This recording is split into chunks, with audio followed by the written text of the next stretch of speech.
Hello everyone and welcome to another episode of Hangout with ST. She's Alyssa. And he's Hairianto. And Hangout with ST is a weekly show where we bring you the top stories of the week. That's right, anything that is local to everything that's happening around the world. And we are down to episode 69. And I still remember we were counting down to like 20, 30, 40, 50. We're going to hit another milestone. And you're talking about hitting milestones and counting down to our episode numbers, right? Yeah. We actually got a fan mail. Yeah, we did. Shout out to Alex Lee. He wrote us our first fan mail, which we replied, and he's so sweet. He said that because Singapore is celebrating her bicentennial, hopefully we can also reach 200 episodes. Exactly. We hope as well. We hope as so well, too. right? Yeah. But as you can see, for those of you who have just joined us, you haven't been around. In fact, this setting has been around for about a month already. Yeah. This setting. Yeah. So we've always been trying to bring serious news, current affairs topics up for discussion, but in a lighthearted manner.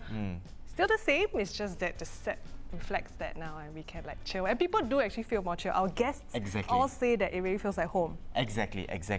But more importantly, we are still coming to you live from the Straits Times newsroom. So do leave your comments, and we'll read it later during the show. Yep. And we also have our Instagram and our email address here. So do drop it. We promise we'll reply. Yeah, so like Alex, you can slide in our DMs and say hi. Yeah. Nice jacket, by the way. Oh, thanks. This is from In Good Company. Thanks, IGC. Thanks, IGC. Yours also, right? Yeah, mine also. My necklace also. But more importantly, right? Just drop a note to us. And Alex, if you're watching this, drop a hi as well. He'll watch later because he said he can't watch live because he's working. Right. Yeah. Okay. Wow, we know so much about Alex. Okay. Yeah, anyway, let's go. Let's see what have people said. JM Wong, hi to both Dino and me. Okay, tell us when, JM Wong. Robin Ko says no sound. Really? Okay, can you hear us now? Can you hear us now? Tell us whether you can hear us. Hello? Hello, let us know, okay? Let us know before we continue rambling on. Then Clive Chua says hello. Oh, we have somebody new. Hi, both of you. Shaman Osman, I believe. Hi, both of you. My first time. May you reach the 200th bicentennial episode. Oh, thank you. It's so sweet. So sweet. Okay. Oh, we have Samuel Chua. Hello, finally back. Nice to see you, Samuel Chua. Yeah, physically as well. Okay, Robin Go says now can hear us. Okay, great. Okay, I realized that we didn't actually tell them what we're going to talk about this week. Okay, we haven't. Okay, so what we're going to talk about, right, is what constitutes sexual misconduct. Yes. And what can be done to ensure that we're all on the same page about what it is. Yeah, and this is actually following from the survey that the Sunday Times did, right? And then some interesting findings from there. Of course. And the second topic that we're going to be talking about is about stay-home dads. Yeah. Right? And what are some of the sacrifices that they have to make and the misconceptions of SAHD. And not... Why? Oh, later you'll be able to say. Later say. And it's not coming from us. We have an actual stay-home dad come on the show. And you know what? They'd be very hard to find because there are not that many around. But exactly. But at Hangout with ST, we do the impossible. Okay, continue to partake in our in the conversation, and of course tell all your friends and family members that we are online and say hello to us as well.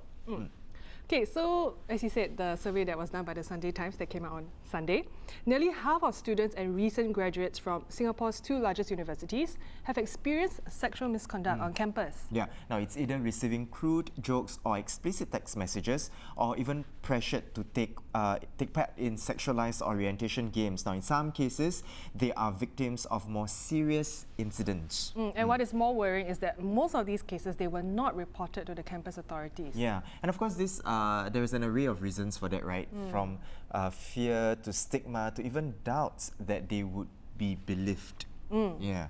So Ms. Karina Lim, she's the Executive Director of the Association of Women for Action and Research, AWARE, said the survey results confirm that sexual violence is a significant part of young people's social environment. And it also reflects the organization's poll that was done in 2014, which found that a quarter of those aged 17 to 25 had been sexually harassed and 1 in 6 had faced physical sexual assault. So for those of you who are watching us right now at home or wherever you are, right, our question to you is, have you faced any of these examples of sexual misconduct? And if you did, what did you do? Or if you know of somebody, right? What do you do? Do you report to the authorities, Or do you scold the person. Yeah, or you call the person out as well. Yeah, right. And to talk about the findings and of course the whole issue of sexual misconduct, we have a special guest all the way from the School of Humanities and Behavioural Sciences from SUSS, Senior Lecturer Dr. Razwana Begum. Welcome, Doctor. Hi. Yeah. You want to say hi to everybody? And Yan. Hi, everyone. Hello, everybody. And, thank you for inviting me. Thank you, Straight Times, for having me here. Yeah, Thank you for coming down. Thank you for saving us. No problem. Yeah, and Doctor, you know, earlier on we've shared with you the survey results, and of course the results show that 90%, 90, who experienced sexual misconduct did not report the incidents to the universities. What can we make, of this underreporting? As you mentioned, this is a very serious issue. There are many reasons why people choose not to report. It could be because, like what it was stated in the survey itself, it could be because they don't believe, that this was a sexual misconduct. They're not able to identify what exactly is the misbehavior, what exactly would happen to them, what would happen to the perpetrator. Sometimes it could also be that they're not looking at it as a victim, perpetrator kind of a thing. It could be a friendly gesture, so they're not very sure. Okay, so now we will look into the specific results of certain things in the survey.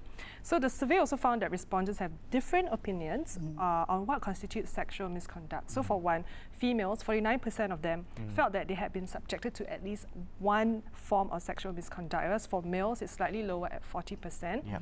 And for the second one, 96% of females and 87% for males said exhibitionism is inappropriate. While 80% females said sending explicit messages and pictures is wrong, only 68% of males thought so. Right? And then nearly 4 in 10 females said lewd jokes are unacceptable, but just 2 in 10 males felt the same. Yep. And last, of course, 70% agreed that their university was not clear about its policy on sexual offences. Very differing opinions between males and females. Yes, that's true. There are differences between how a male may perceive certain conduct and how a female may perceive certain conduct. However, I want to bring it back to the larger issue here. I think when you look at sexual misconduct, it's really violence against the individual. It did not necessarily be that women may feel certain way about certain behavior, so therefore women are a bit more sensitive, or male are projecting certain behaviors because they are socialized in certain ways. I think it is not about that. I personally believe that we need to, as a society, have certain guidelines in terms of what is sexual misconduct in general, be it whether male or female. I think that's more important rather than classifying, male feel this way, female feel that way. Get my point? And one thing that we discussed before was also that men are victims too. Sometimes, right? It's not just women who are victims. Exactly. And they may have this kind of perception, need not necessarily be that they would carry out such ideas or thoughts, you see. Because in a socially acceptable conduct or environment, they may not want to, they will not do such things. So it's really about the socialization and the environment that they are in. Again, for those of you who are watching us at home, or whether you're watching us from wherever you are, right, let us know, have you ever experienced some form of sexual misconduct? It could be as simple as receiving a crude message or a lewd message, catcalling as well, and what did you do? Did you call the person out, or do you feel like you were couldn't? unsure of what to do. You were unsure of what to do. Let us know in the comment section below. Okay. So we want to ask you now, what more can be done to educate people about what constitutes sexual misconduct? Okay, I think there is a greater awareness now with all the publicity and the role played by the media. But we also need to ensure that parents, are able to kind of model certain behaviors at home, educate their children what is appropriate and inappropriate. I think that's really important, especially now we are living in an era where there's so much of information and there's so many distorted thinking and beliefs about what can be considered as sexualized behavior or even misconduct. So it's really about calling that out, you see, as parents, guiding the children, what they see on the media, what is projected on Instagram, for instance. Certain videos that they play, certain movies that we watch. You know how sex usually sells. This kind of thing. So we just have to be mindful in terms of identifying what is the right belief, what is socially accepted in our culture, in our beliefs, in our values, and how do we exhibit this to children. And then at a larger end, we have the schools, the educators, the higher institution, the agencies, the places that we work.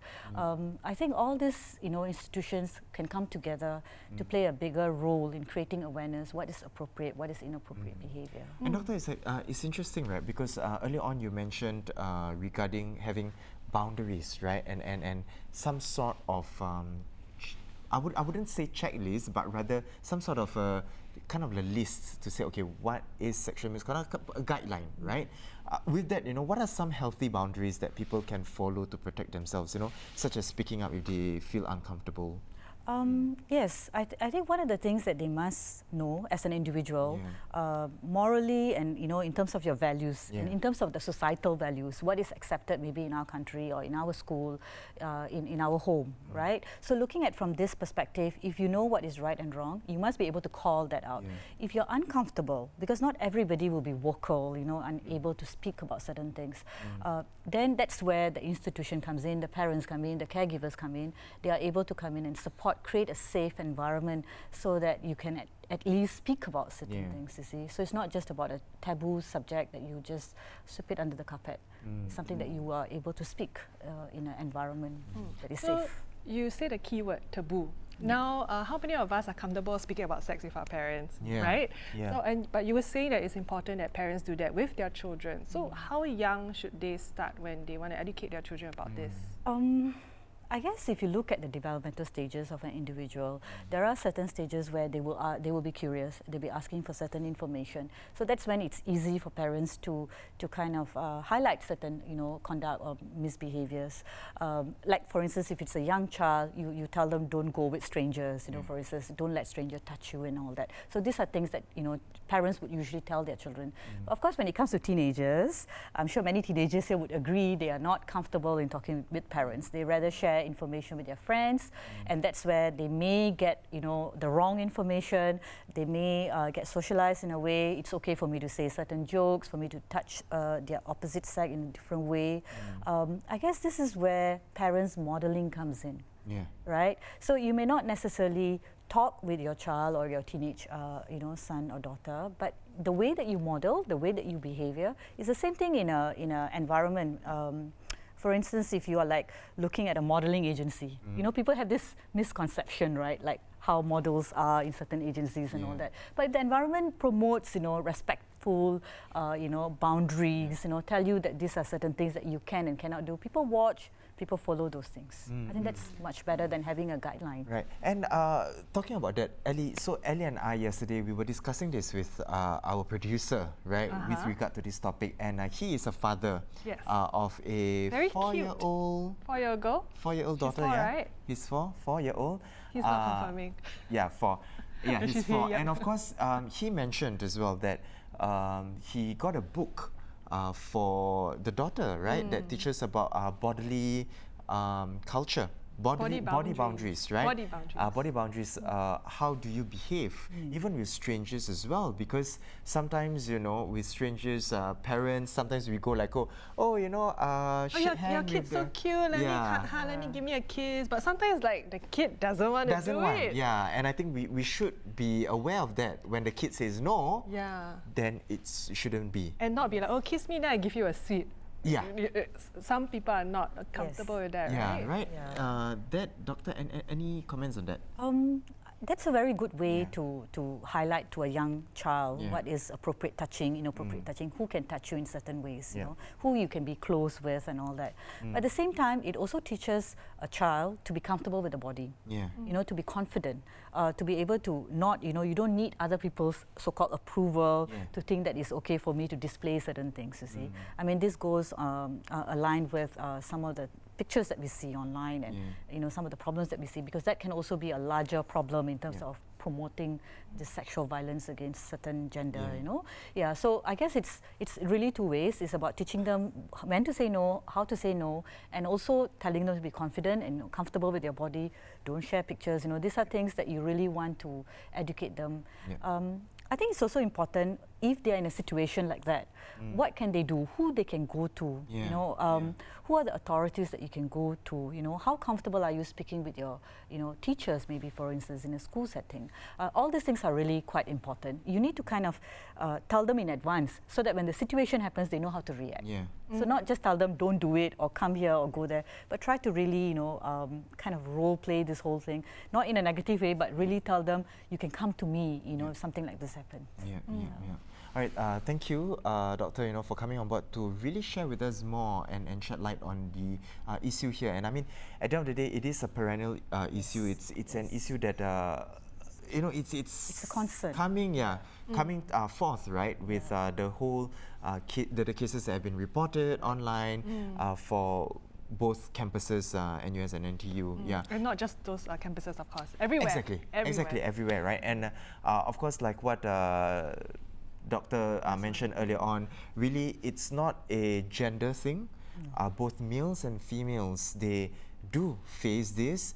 So it's really how you manage it, and at the end of the day, knowing who to go to when you are caught in this situation. Right? So once again, thank you so much, Dr. for being here with us. Again, for more stories with the results and the survey. If you want to have a closer look at the results as well, you can go to our website at www.straitstimes.com. Now, let's see, do we have any comments right here? Okay, let's see what some have said. I think people have just said hello to us. Okay, so some said they are ashamed to be from a certain university. And we have Tan Lee Chong that says, so monkey says, monkey do law, lol. What are you talking about? That's a very simplified version. All right, moving on to our second segment. Okay, so I know that you like kids a lot, right? So I wonder, do you like to be a stay-home dad? I think the more important question you should ask me is whether I want to be a dad in the first place. You love kids so much that you don't want to be a dad. Okay, disclaimer, right? I love kids. Okay, I like kids. I just don't know whether I can have a kid on my own because I still want my freedom. Right. This hence house arrest here. Okay, I don't know whether you can see, they but can't, probably not yet. we will bring it up. House arrest, that is our... Oh, did we switch it on? There you go. Okay. Still cannot see. Okay, doesn't matter. Anyway. Okay, more importantly for you, Ellie, would you be okay if your partner wants to be a stay-home dad? Yeah, if I earn enough for all of us to live comfortably, I think it's fine.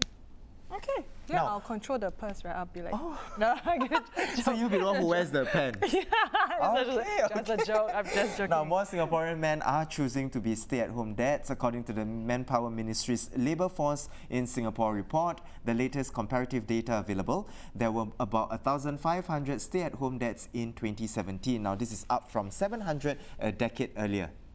Just 0.2% of all men who were not working and not looking for work gave childcare as the main reason for them being in that situation in 2007.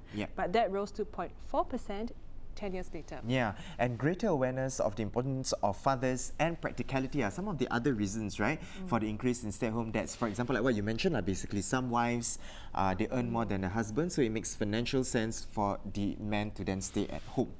So while gender roles and social norms are changing, it's still rare to find stay-at-home dads. It's not that easy. We would know because we were like just scrambling trying to find stay-home dads. But thank goodness we managed to find one. Hangout with ST, we do the impossible for all our viewers, right? Yeah, it's for your benefit. It's for your benefit. And with that, we have our very own stay-at-home dad. Can we give a round of applause to Mr. Lawrence Ng and his son? Yay. Thanks for coming. Thank you. Do you want to say hi to anybody? Okay, this camera. Hi all my friends. There we go. Yes. So we have Lawrence and Kai here. For those of you, of course, who are watching us at home, right, let us know, what do you think of stay-at-home dads? You know, what is your perception? of what stay-at-home dads. Or if let's say you're a dad, would you want to be a stay-at-home dad? Or if you're a wife, would you be cool with your husband being a stay-at-home dad? Exactly. Let us know in the comment section below. Right. So, Lawrence, maybe you could introduce, give a very quick backgrounder to our viewers, what you were doing before you were a stay-at-home dad, and for how many years now you've been a stay-at-home dad? Okay. I was doing a few things. I have been a human resource practitioner for about 15 years in Singapore, and then we moved on to China. So I was in China for 8 years, and then he was born in China, made in China. And then shortly after he started attending school, we realized that he has got autism. Right. So we quit everything in China and moved to Australia looking for a better, a greener pasture. But it did not happen. So during that time, I was studying. My wife was taking care of the home front. But things got very out of hand. So eventually, I have to give up everything to take care of him. Because I was a lot more effective in managing his tantrums, his meltdowns, and his behaviors. So eventually, I became the stay-at-home dad, not by choice, but by circumstance. And was that an easy decision to make? It was not easy. It was progressive. I kind of like moved into it, progressively. I was still doing part-time things like I was having a counseling practice. I worked with people that were recovering from clinical depression. I also serve people that are physically and mentally disabled. For example, some of my clients have got polio, brain injury, or they are severely Down syndrome, they have autism, they are paralyzed, so I would take care of them. So that was my part-time job or casual job per se. So I could do that in the night, for example, and then daytime I could take care of him. And we have Kai as well right here. So Kai, tell us, how has it been staying with a stay-at-home dad? Very comfortable because you get to spend more time with him and you get to have a better bond with him. So it's more of a win-win situation. He gets more time with me, I get more time with him. We hold brotherly, fatherly loveship. And then the mother can just go. So, I was going to ask, does your mom feel jealous about this bond, No, she'll be mostly sleeping with him, so I just stay at my room. Okay, just play your games or whatever. So usually what are some of the activities that you guys do, when at home? Usually... Play games? Or go out also, like you guys go out also, right? No, not really play games. We just mostly go out. He'll either take me out to buy food or get some coffee, for example.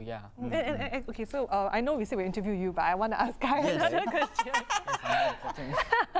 Okay, so Kai, I want to know, like, what sort of reactions do you get when your friends find out that your dad stays at home? Usually I don't talk a lot about my dad, and usually they don't really know much about my dad. So if coming from their perspective, if they knew from the beginning, they'll be like, oh, a bit surprised, like, oh, your dad is a stay-home at first, but then they'll like quickly progressively move on. Okay, so just like, oh, okay, then they move on. Yeah, basically. Okay. Again, for those of you who are watching us from wherever you are, whether is it home or whether, at the office, we have right here with us Lawrence, who is a stay-at-home dad with his son, Kai. And for those of you who are watching, let us know, right, what do you think of stay-at-home dads, right? If you are a dad, would you want to be a stay-at-home dad? Or if you are a wife who's working, or whether you're staying at home, would you like it if the roles were reversed? Exactly. Let us know in the comment section below. So Lawrence, back to you. Lawrence, you're a stay-at-home dad. Pretty sure there are some sacrifices that you have to make. Did it affect your social life? Absolutely. There were not just sacrifices of financial gains, and the main thing was social, like what you mentioned. So I felt very lonely. I had no friends. I had nowhere to go. Because in the past I used to have a team of people working with me. I have colleagues, I have got presentations to do. So it kept me really occupied and very socially connected. Then when you stay at home, I homeschool him, and I did the groceries, I did the housework, I the only conversation I had was with the cashier, like how much I have to pay at NTUC. You know? So that was a decent conversation that I had. And most of my friends were very busy. Yeah. They have no time for coffee. They have no time to visit me, or I've no time to come out with them because they are busy pursuing their careers. Right. And sometimes even when we get together, we have no more common topics to talk about. They talk about their business trips, their fanciful cars and all that. I don't have all that, Right. And do you work out a certain kind of arrangement with your wife? Because now that you mentioned, you don't have time to go out and all that. Is there like an arrangement with your wife where you go like, okay, when your wife is around, then maybe at night, that's when you got to go out and have your me time, or during the weekends, when she's around, then you kind of have a me time for yourself? We try to work it out that way, but it's never hard and fast. That means like Saturday is it my time, evening from this time onwards is my time.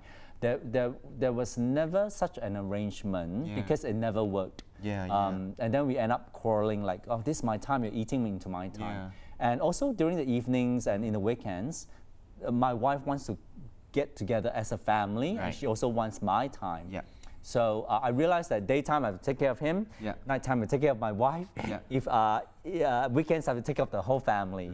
So I have very little time on my own. So I begin to work pockets of time into the little time that I have. And we have some comments right here from Samuel Chua that says, kudos to all stay-home dads and mums. I think it's, regardless of the gender, right? I think it's not easy to stay at home and to take care of the household. Clive Chua says, if I'm a dad, I will rather go out and work. Staying at home is really boring. And then Julian Chung says, I love kids, stay-at-home dads are awesome. There you go. So continue to let us know, right? What do you think of stay-at-home dads? Would you be a stay-at-home dad? So Lawrence, earlier you said that one of the sacrifices was having to give up your social life. Would you recommend to new stay-home dads or dads who are struggling with me time or socially, would you recommend to look for a social group or like a hobby group or play group or something like that? If you mean when they are stay-at-home dads? Firstly, I want to hear more from stay-at-home dads who are in the Facebook chat thing. If you are stay-at-home dad, so comment below. Please comment. Please yes, please comment. For those who are thinking of becoming a full-time stay-at-home dad, I would strongly advise you to, if you really want to get connected, because there are people that are very introverted, they don't like people, or they don't, no, that's not the right word, they don't like to get connected with people as much as extroverted people. Selectively social. Yes.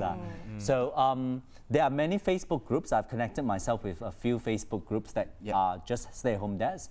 That said, I realized that most daddies are not very social animals. You get connected and then everybody say hi and then it all went quiet.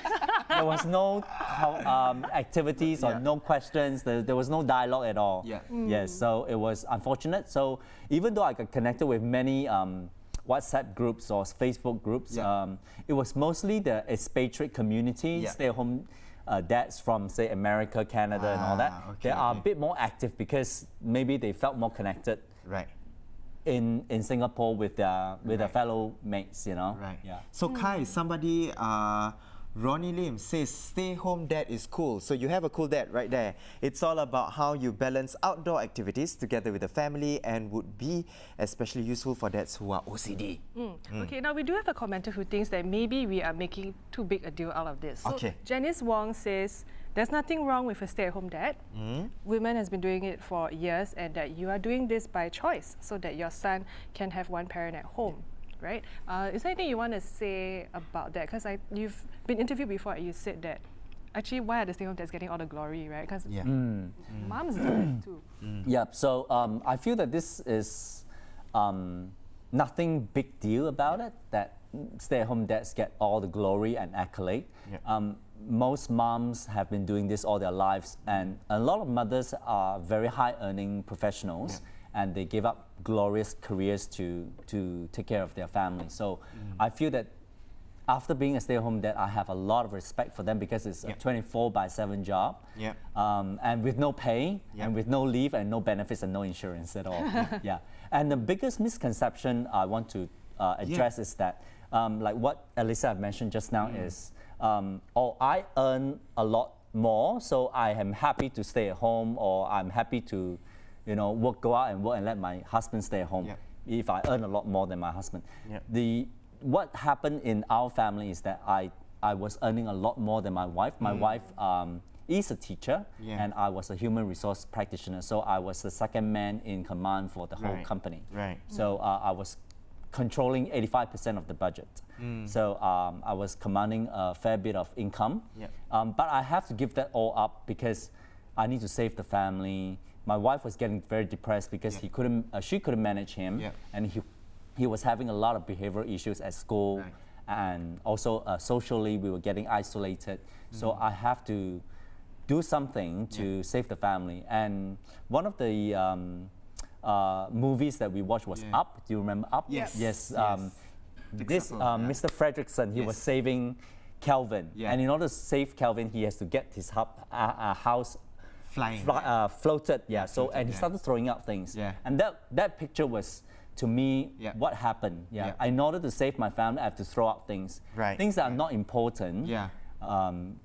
So to save, load off, to ease the load off, right? In that sense. so that the house could come afloat. All right. Thank you so much, Lawrence. Thank you for having us. Kai. And Kai as well. But we want you to stay on because we want to test how savvy you are as a stay-at-home dad with your household chores. Okay, great. And this is a little game, right, that we're going to play. But for those of you who are watching us at home as well, you can participate in the game as well. Let us know what your answers are in the comment section below. Especially the stay-home dads also who are commenting, like Pink Tail. So there's one Pink Tail. Okay. Yeah, okay, friends. Okay, there we go. Okay, so this game, it's called Do You Know Your Household Chores? Okay, so what we're going to ask you is how often, so we're going to give you a list of things and you have to tell us how often should you change these things. Okay, great. Okay, great. Let's start. Okay, first one, A. Item A. How often should you change a toothbrush? Toothbrush. So for those of you who are watching us at home, let us know as well. So you put A and then your answer. So should I answer now? Yes. Yes. I change our toothbrush for the whole family every half a year. Okay.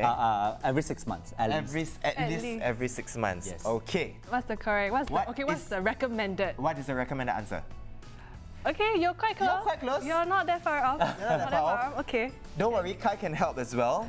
No, I'm not. I do. He's like, no, don't get me involved in this game.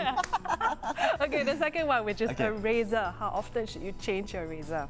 Let us know. So Firstly, we don't use razor at home. Okay. For me, I use an electric shaver. Okay. And my wife doesn't shave, so I don't use a razor. Okay. But if we do have razors, we should change them every day. Every day. Let's check. Let's check. It should be changed every day. Okay, close. Every week, every day. Yeah, Every week. for sure. Right? Okay, moving on. C. Item C is pajamas. How often do you think we should change pajamas? Okay, let us know your answers as well with C. I change our pajamas every day. But that said, we don't wear pajamas. Okay. We just wear t-shirts and shorts at home. It's not like the Western style where it's the flannel. And Correct. Right. I don't like pajamas that have got repeated patterns. Right. Okay. So your night attire change every night. Yes, we change our, clothes that we slept in every morning. Every morning. Okay. So what is the answer? There we go. Very good. Once a week. Very close. Very close. But actually, why 1 week? I also felt very dirty looking at the answer. I think because it's in the context of, say, if you are in an aircon all the time. air-conditioned room. But because in Singapore it's so hot and sweaty. Exactly. Yeah, so Exactly. it's not nice to change Exactly. it once a I mean, these are not hard and fast rules. They are recommended. Maybe once a week, but then you Febreze every day. Yeah. Right? Okay. Item D is bed sheet. We do that once a fortnight. Okay. Every 2 weeks. Okay. And it should be actually Recommended every week. close. It's all Yeah, close. Dust mites and all that. Okay, last one, undergarment. We do that twice a day. I I sometimes do it 3 times a day. That is a trick question. Of course, you have to change it every day. Of course, yeah. But you're right, 2 to 3 times a day, especially if you perspire quite a bit. I sweat a lot, yeah. Yeah, or you do activities like when I go to the gym, of course I will change. Of course. Right? I will change I out won't as expect well. any less. Of course. Or when you do housework, you sweat a Yes. lot. Exactly. You do. So it's a trick question, right? Okay, that is the first part of the game. Now, there is a second part of the game. Okay, Alyssa, you So explain. this is one for us to just kind of get to know you better. And Kai, feel free to join in, okay? So we're playing a word association game. Whatever word that we say to Lawrence, Lawrence will have to just say whatever's at the top of his mind. Yes. Okay? Okay. So the first word. Puke. Puke or vomit. Beer. Ah, okay.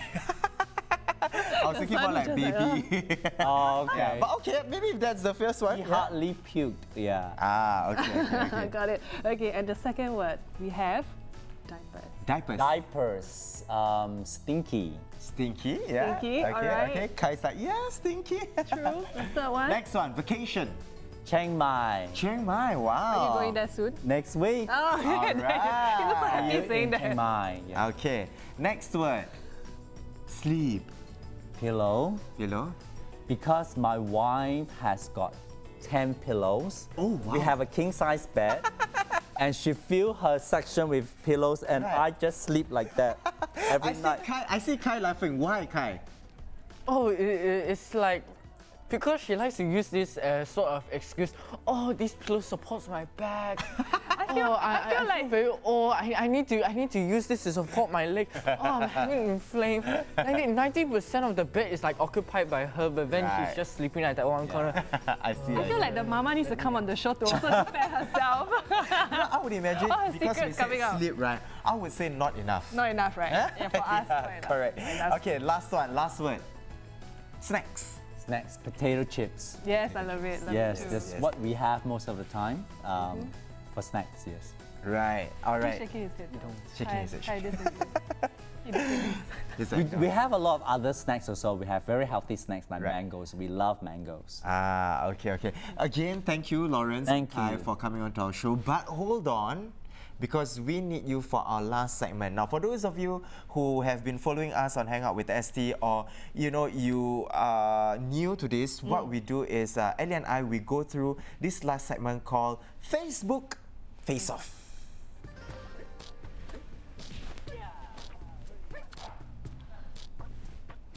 Okay, so you like the song, I love right? it. So we So trawl catchy. through Straits Times Facebook page because we have a lot of people coming out with the dunnest comments, right? You trolls out there.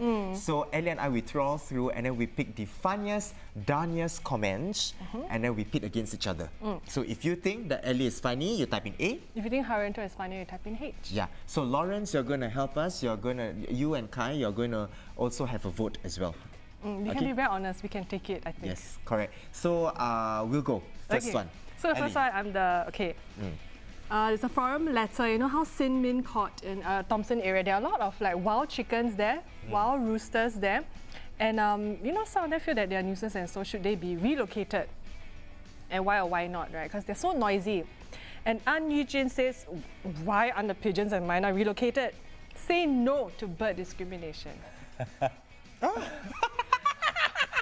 First place. Why do Oh, we have- wait! Judge Joe. Oh. Judge Joe. Oh my god. We forgot to introduce yeah. a very central character. Yeah. Sorry, guys. Sorry guys. Okay, Sorry, guys. can we retake that?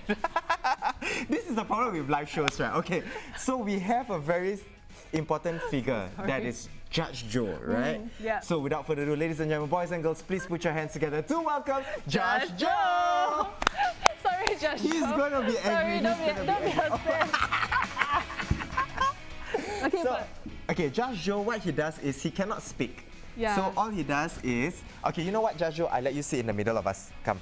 usually he You sit between decides us. who is the funnier Oh, one, yeah. right? But he very busy. He always don't come on the show. That's why you forgot about him. Because he I like really- his nails. You like nails? You like his nails, yeah? Okay. It's a he, she lah, actually. It's a he, We she. don't know what's Genderless, the genderless. It's genderless, right? Genderless. Okay, so this is Judge Joe. Judge Joe will sway. So if you think that just now earlier on Alyssa's comment is funny, you type in A. I'm going to go with my comment now. If you think that it's funnier, you type in H. Okay, so mine is basically about an annular solar eclipse where the sun's outer edges can be seen as a ring of fire will be visible here on December 26, 2019, right? So it's a rare ring of fire. Tan Xiang Long says the best comment, right? And we all can relate to it. The only ring of fire I know is when I ate too much mala hot pot. Oh, Lawrence doesn't seem impressed by my but Sam Joe does. Oh. Okay, if you think that Alyssa is funnier, you type in A. If you think Hairianto is funnier, type in H. Hey, horrible lah today. I don't know, Lawrence, is it because you like mala hot pot or something? Or is it just not funny? I think A is funny. Oh, thank you. Okay. Thanks. We go round two. Okay, round two. Go. So this is about the hotel was fined 10,000 baht, which is about $437. Bangkok hotel fined after used condoms, toiletries bearing its name found floating in canal. And then Dominic Cheong in True Thai Star goes 555. What's that? Get it? I don't. In What? Thai, because Thai they always put 555 to put as ha ha ha ha laughing. 1 2 3 4 5 All right, got it. Okay, Ellie, you go. Right, Your right above joke. my head. Okay, that's good. Okay, so this one is what's inside the NDP 2019 fun packs, right? Don't you want to know what's in them? Muhammad Rizal says, well, the best news, which will never happen, is announcing during National Day rally is returning our CPF. Ooh, I said it. You say it. Okay, Actually, so, Rizal said it. I just repeated it. okay, so if you think that Ellie is funnier, you type in A. If you think Hairianto is funnier, type in H. Hey, you know whenever you come with a CPF comment, right? Yeah. Confirm people will like one. Confirm one, Yeah, this one it resonates very well with people. Okay, Ellie, third round, you go. Okay, so it's the last round. So this is the same joke that he picked up earlier, the Bangkok hotel one with the floating condoms, right? So Dave says, well, fishes get free meal. Maybe can get Aquaman also? Okay. Not bad, right? Like Aquaman, like more disciplined.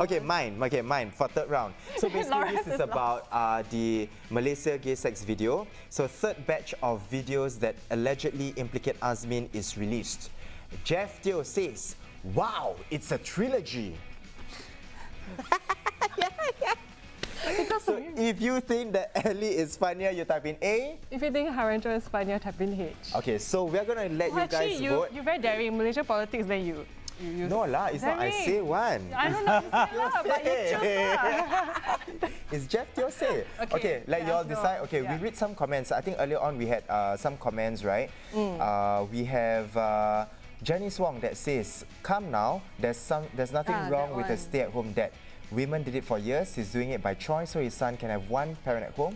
If that's financially feasible for them, this is the best case scenario." We read it just now. Oh, we did. We did.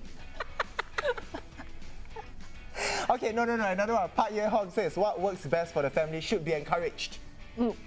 Okay? Ping Teo says, I'm a SAHM, stay-at-home mother. Like what this that says, you really lose links with your old friends and have so little me time. I think what is important for both SAHM and SAHD is to keep ourselves connected and updated with society and not become closed off in our own little world. Ultimately, it helps us in socializing our children to the outside world too. The only comments I see are on our letters. Oh, is it? Unfortunately. And of course, earlier on for our first segment, with regard to the sexual misconduct, we have Scarlett Chu that says, the doctor is really informative, great discussion. And Ping Chi also says, yes, I like the sharing by doctor. Okay, so who is the winner for? But before we go, do you want to just say who you think is the funnier one? I think A is the funnier one. Kai, do you think I'm funnier or A is funnier or H is funnier? 555. Ha ha ha. Very hard leh. You have to choose one letter, A or H. How to decide Whoever you choose, think yeah. more good looking. More good looking. I don't know leh. Very hard. Okay, never mind, No, we'll not you're put so you on the funny, spot. But I think A. A! Okay.